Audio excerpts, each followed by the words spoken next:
আজ আমাদের যাওয়ার কথা জানানি খাওয়ার জন্য ফরিদপুরের দিকে, কিন্তু আমরা 2 মিনিট না 1 মিনিট পথ পাড়ি দেওয়ার পর এখানে আছি কারিহাটের হাই স্কুলের 33 নম্বর ডিগ্রি উচ্চ বিদ্যালয়।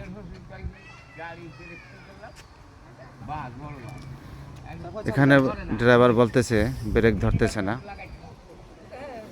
এবং চেক করার পর এখানে গেরলগুলো ব্রেকগুলো পড়তেছে। একবার সাথে আলাপ করে বলল যে ব্রেকগুলো আছে কিনা দেখার জন্য, পরে কমে গেছে এবং এখানে নিচে পড়তেছে,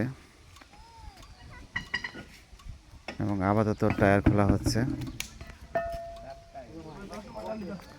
টায়ার খুললে ওটা আপাতত বন্ধ করা হবে। বন্ধ করার পর নতুন করে ব্রেকগুলো ঢেলে ইনশাল্লাহ আবার আমরা রওনা দেব। সবচেয়ে সুখের কথা হলো, যদি রানিংয়ে থাকতো গাড়িটা তাহলে বড় ধরনের দুর্ঘটনা ঘটতে পারতো, ব্রেক ফেল হতে পারতো। রানিং করে যদি থাকতো তাহলে ব্রেক ধরতো না গাড়িতে। আল্লাহর রহমতে আমরা বড় একটি দুর্ঘটনা থেকে বেঁচে গেলাম। সবাই আমাদের জন্য দোয়া করবেন। আলহামদুলিল্লাহ।